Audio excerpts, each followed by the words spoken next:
What's up, what's up, what's up? It's your boy Domuto. We're back with another video. Today we're watching Patrick Shishi. And today we're watching, the fuck are we watching? Ray William Johnson tried to warn them. Ray William Johnson tried to warn them. What he tried to warn them about, Patrick? So, you know what I'm saying? Let's get into it. In 2012, Ray William Johnson was the #1 most subscribed YouTuber on the platform. That's crazy. Which sounds like a great accomplishment, but it made him a target. Ray was in a feud with a merciless, greedy, and borderline evil company that was actively trying to leech every last dollar from big and small YouTubers all over the world. Some of your favorite creators were victims: PewDiePie, Moist Critical, Philip DeFranco, just to name a few. The ironic part is that this company, dubbed Maker Studios, was founded by other popular YouTubers. They really be your own people. However, the true kingpin of the Maker Studios mob was a man called Danny Zappin, a federal convict who got out of prison and exploited the untapped gold mine of YouTube money. However, despite Ray's valiant efforts of exposing the evil tactics of Zappin's company, it wasn't enough. Maker Studios would go on to sell to Disney for over $500 million. This dream team, guided by the vision of a federal convict, got filthy stinking rich at the expense of hardworking YouTubers around the world. This is how they did it. YouTube launched in May of 2005. Danny Zappin, aka Danny Diamonds, was one of their early users because he was on house arrest with nothing to do but browse the internet all day. In 2000, Danny moved to Los Angeles to be an actor but failed. He claimed it's because he confronted Hollywood's gatekeepers after being denied multiple roles and they blacklisted him. Because of this, Zappin needed money, so he smuggled ecstasy, got caught, and was sentenced to 2 years in prison. Danny began uploading videos to sites like Crap TV before he was arrested, so YouTube was like a shiny new toy when he got out. YouTube gained 30,000 unique users a day after its beta release in May 2005, and by the time it officially released in December of that year, it would reach a combined 2 million total views a day, and by the following month, 25 million. Then YouTube reached its first 1 million viewed video, which was Brazilian soccer player Ronaldinho receiving his golden boots. In a feat of marketing genius, Nike uploaded the video under the alias Joe B, as if it was any other YouTube user instead of the multinational sneaker conglomerate. The advertising potential was looking extremely promising, which is why Google purchased YouTube for $1.65 billion within a year of their launch. With such potential for money to be made, not only did established companies get involved, but opportunistic creators as well. It's no secret that creators always have and always will be the foundation,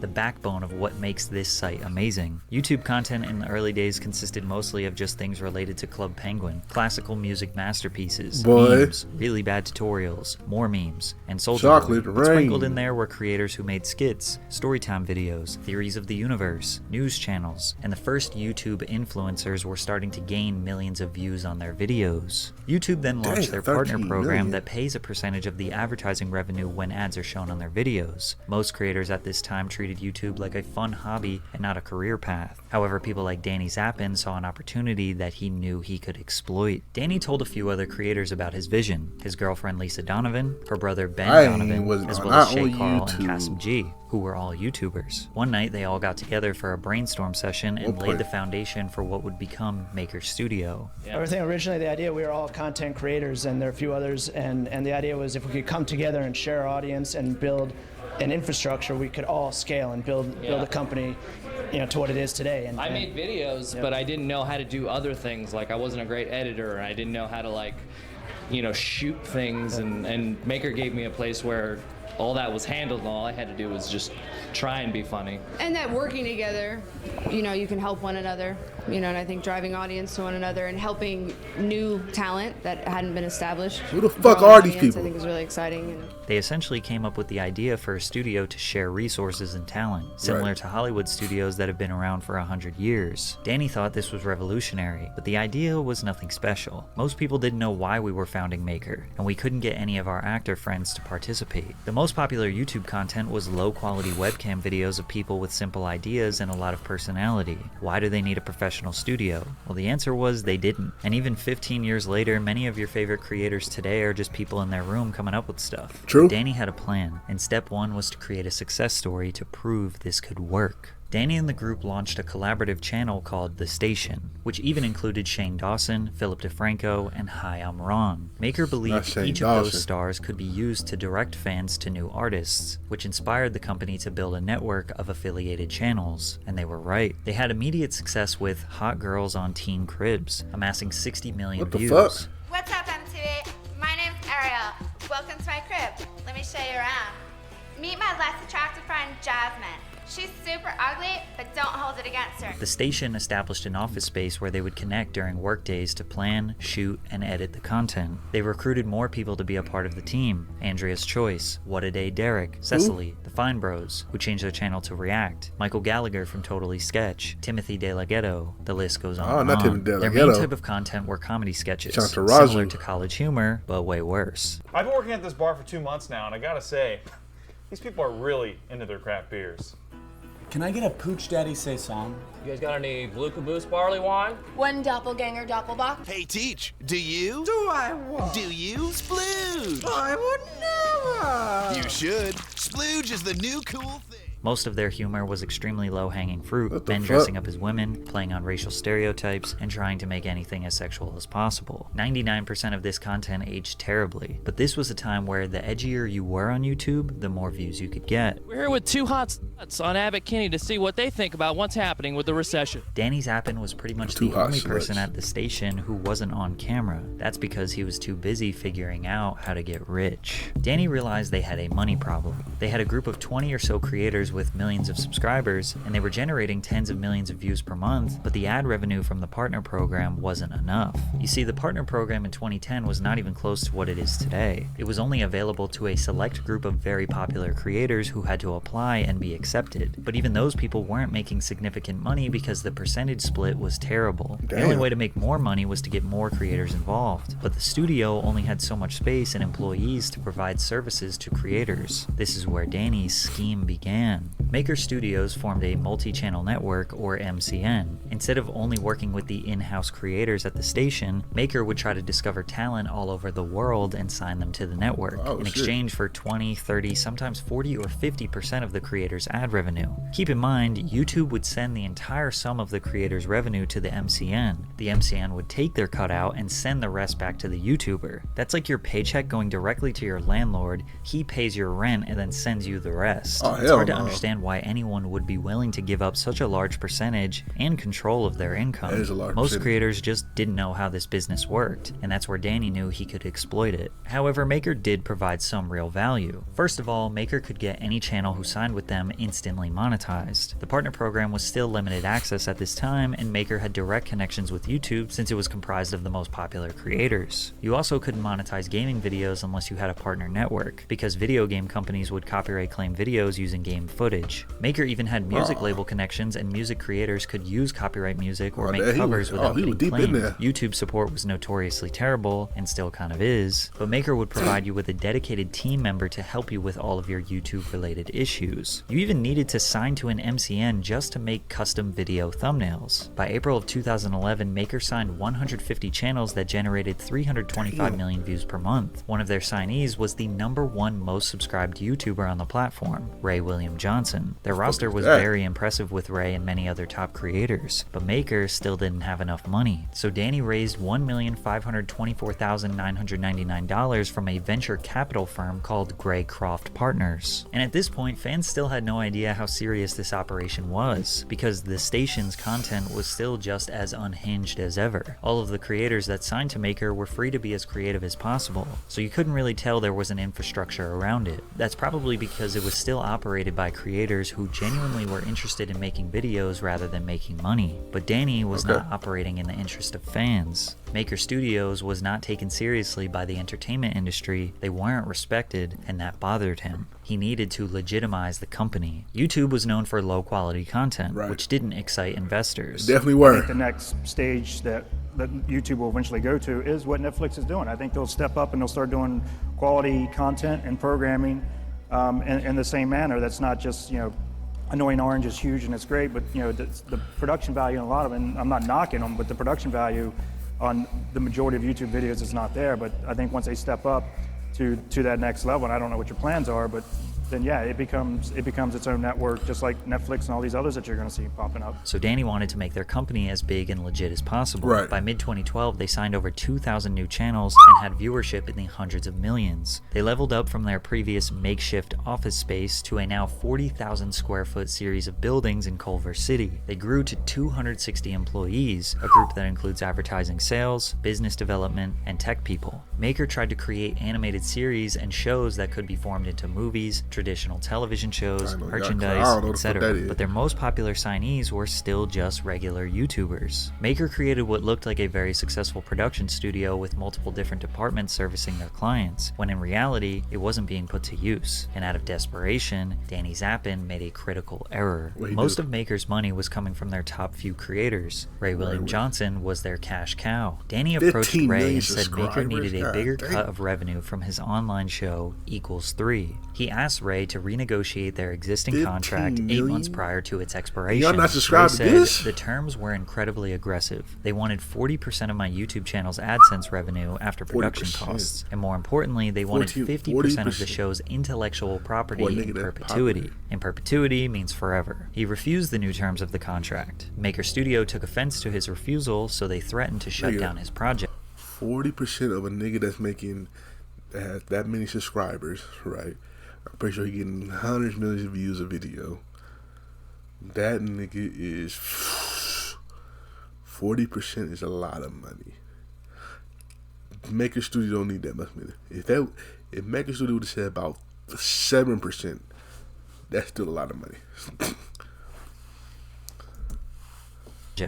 When I politely refused their deal, as it was not in my best interest, they became increasingly aggressive. Negotiations quickly became a bizarre pissing contest between the heads at Maker Studios and myself, and I wouldn't hand over my intellectual property, and they wouldn't stop aggressively trying to get me to sign it over to them. On top of that, Ray claimed that they would not give him any of his AdSense money, because remember, it all goes to the MCN before the creator. Now, in the near future, Equals 3 will no longer be part of the Maker Studios network, so I'm gonna film here for a while. Even if I don't have the proper equipment at home. You know what? Even if I have to film butt naked in a back alley, you guys are getting an episode, goddammit. After Ray William Johnson announced his departure, Maker Studios released a petty public statement. Ray is still part of the Maker network. However, with the recent decline in viewership on Equals 3, it made sense for him to go back to producing the show himself. Maker providing a full production staff of 12 people, including a team of writers, was no longer a viable option for Equals 3. Ray vehemently denies that he ever had 12 people and writers working on his show,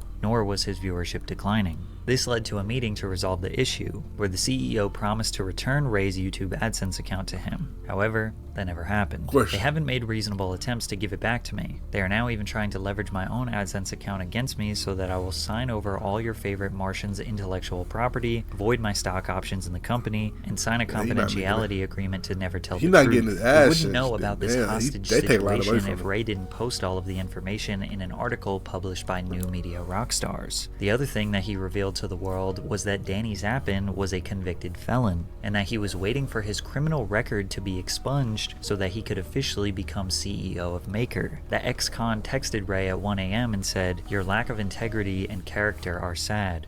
You prepare for war, bitch."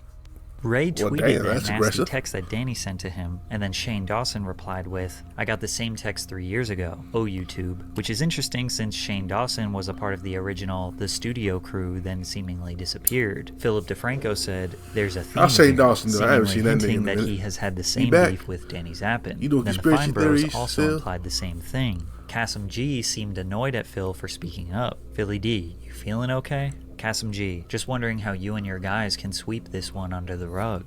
This was one of the first big pieces of drama that YouTube had seen. Shay Carl immediately defended Danny. We're not the type of people that is going to try to like keep money from somebody or hold Ray William Johnson's AdSense account hostage.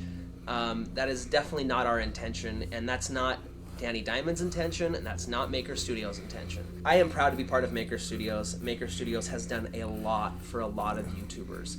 They have made it possible for over 350 people to earn a living in this YouTube space. People like my brother and my sister have medical benefits because of Maker Studios, because of people like Danny Diamond and Lisa Nova, and a lot of YouTubers, countless YouTubers, would not be where they're at today, me included, me especially, if it Right. wasn't for Danny Diamond's idea and passion for this company. It's no surprise that Kasim and Shay rushed to defend Danny, as they were two original founders who were set to make a ton of money during the sale of Maker, whereas Ray, Shane, Philip, and the Fine Bros were not founders but the people who had the most clout that made Maker famous, and at that time were bringing in the views to boost the company's portfolio. Fans didn't know if they should support the creators who had nothing to gain by outing Danny, or support the creators who founded the company set to make millions of dollars. Because in the middle of this drama, Time Warner acquired a % stake in the company for $36 million in December of 2012, and other contributors like Canal Plus and Singtel have also provided $26 million, for a combined total of $61.4 million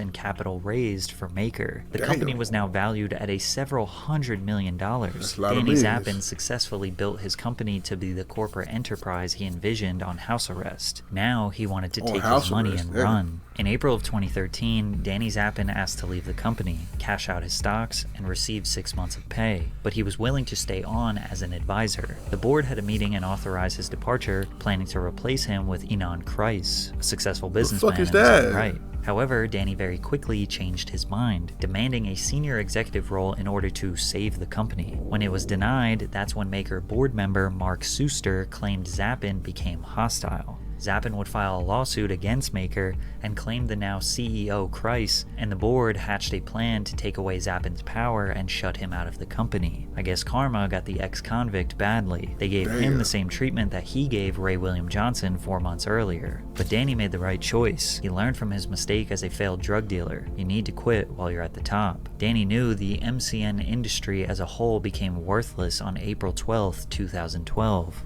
YouTube opened their partner program to anyone in the top 20 countries that used the site. Now you no longer needed an MCN to be monetized. You didn't need That's an MCN good. to make custom thumbnails. They would not protect you from copyright claims even though they said they could. You don't need a fancy multi-million-dollar studio to produce videos in your bedroom. That's Maker good. had way too many creators signed to their network to provide services and support to all of them individually. So why would a creator sign to them? Well, because they were really good at lying. Today we have the benefit of hindsight. We know how many independent creators have built legitimate businesses through YouTube. We Right. now know that YouTube is somewhat of a stable career path. It's not just some wacky Shout out to hobby Mr. that Beast. only fringe kids do. In 2012, the future of YouTube was still unknown, so it was very easy for sales representatives at a big company like Maker to convince little old Patrick that he needs the backing of a major corporation. But they even convinced large creators to join. In December 2012, did. Maker was able to acquire the new #1 most subscribed and viewed YouTuber on the platform, PewDiePie. Once that happened, they acquired most of the YouTube giants. Epic Rap Battles of History, Tobuscus, Markiplier, Jacksepticeye, to name a few. They quickly became the #1 MCN. By early 2014, they had over 55,000 bad signed deal. creators to their network. But big creators like PewDiePie likely were not giving 10 to 40% of their ad revenue to Maker, especially amidst their bad press. Some creators gave Maker 0% of their ad revenue, and the reason Maker took 0% was more devious than you could imagine. The fact that MCNs received the entire ad revenue check from YouTube, then took a small percent or 0% before sending it to the creator was crucial for their business model. It makes their cash flow look insane. Maker's bank accounts were holding tens of hundreds of millions in cash. MCNs used these numbers to convince investors that YouTube was an untapped gold mine, and it was because of their content strategies. The other number they used to trick investors was views. By signing top talent, they were able to show how many views, aka advertisement potential, they were generating. Every all-hands meeting was led off with the number of views they were doing. 10 billion views, 11 billion, 12 billion. But the reason the views were growing was because the network kept growing and we were just adding more and more channels. Also, Maker did not technically own the content that creators like Markiplier and PewDiePie put out. It was riddled with copyright material and couldn't be sold to other platforms. Investors that did not gaming understand shit gets YouTube at all, copyrighted, boy. but they couldn't ignore the money. They In copyrighted a 2013, couple of Maker Spider-Man generated videos from me. $370 million in ad revenue, and $70 million of that was in direct sales. If you watch my previous video on Disney, then you know that in the mid-2010s they were on fire with every aspect of their business, looking to take full control of every content medium in existence. They wanted to buy their way into YouTube, and in March of 2014, Disney acquired Maker Studios for $500 million, with the promise of up to $950 million if they met their targets. The final number ended up being $650 million. Original founders like Kasim G, Lisa Nova, and Shay Carl made a fortune. This is going to change our lives and the lives of my children forever. Forever. Yeah. This will change my kid's life. By trusting the vision of Danny Zappin, Shay Carl got filthy rich. He bought a multi-million-dollar compound in Idaho and still uploads consistent vlogs of him and his family enjoying the extraordinary wealth. When the original founders made this business, it was a humble idea, but it quickly turned into a system to make the business way more successful than it was, so the stockholders could sell it and cash out, leaving someone else to handle the pile of trash. And Disney had to take out the trash. They quickly realized they bought a business built off lies. Disney didn't really do anything with Maker Studios. They thought all YouTube creators would just become Disney, Marvel, and Pixar marketing puppets, shoving Disney ads in young kids' faces in every YouTube video. And they honestly could have forced that, but they didn't. Maker executives complained of the slow integration process and that they didn't receive access to Disney's brand and intellectual property. They probably didn't want YouTubers destroying their IP. Out of desperation, Maker tried to introduce new channels such as Polaris by Maker, a gaming channel. They tried to revive the station YouTube channel with shows like Casual Sketch, Song Voyage, and Time Machine, starring Timothy DeLaGhetto and Ricky Shucks. What the hell? These shows lacked the personal connection Timothy needed to DeLaGhetto, survive Ricky on Shucks, YouTube. those are They felt fucking corporate legends right and there. soulless. Despite the downward trend, they kept signing creators into predatory contracts, forcing them to be trapped in a failing business. Read your There are contract, countless examples of creators expressing their resentment towards Maker and all other MCNs that have scammed them, but the best example can be explained by none other than Moist Critical. And then Maker came along and said, hey, we'll offer you this contract. It was a 60-40 split, and at the time that sounded great to me. I've never had any way of contacting Maker. Their support line does absolutely fucking nothing.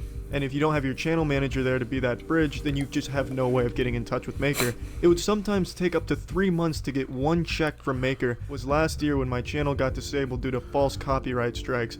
I could not contact Maker no matter what.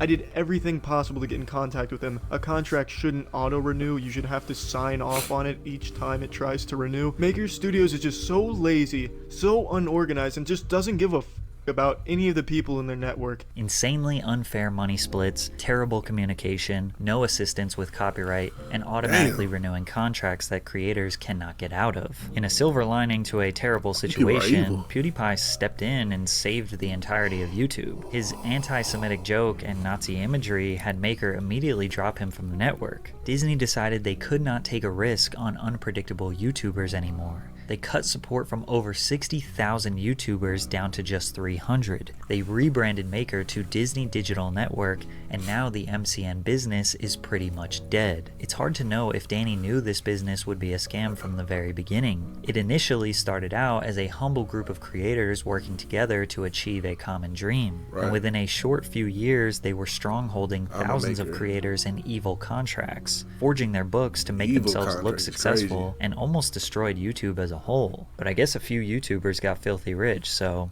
it's all good, right? Anyway, boy, YouTube came a long way.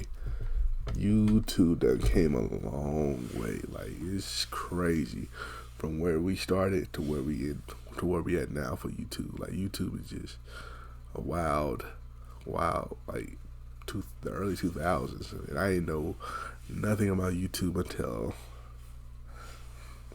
I'm gonna say 8 years old, 8, 9 years old, you know, so it's crazy. I'm so glad people are able to get their own money, man. Fuck them, put them with partnership, like them niggas just gonna rip you off. So anyway, make sure I check the last Patrick C video right here. Check out another video right here. Like, comment, subscribe, and I'll catch you next time. Peace.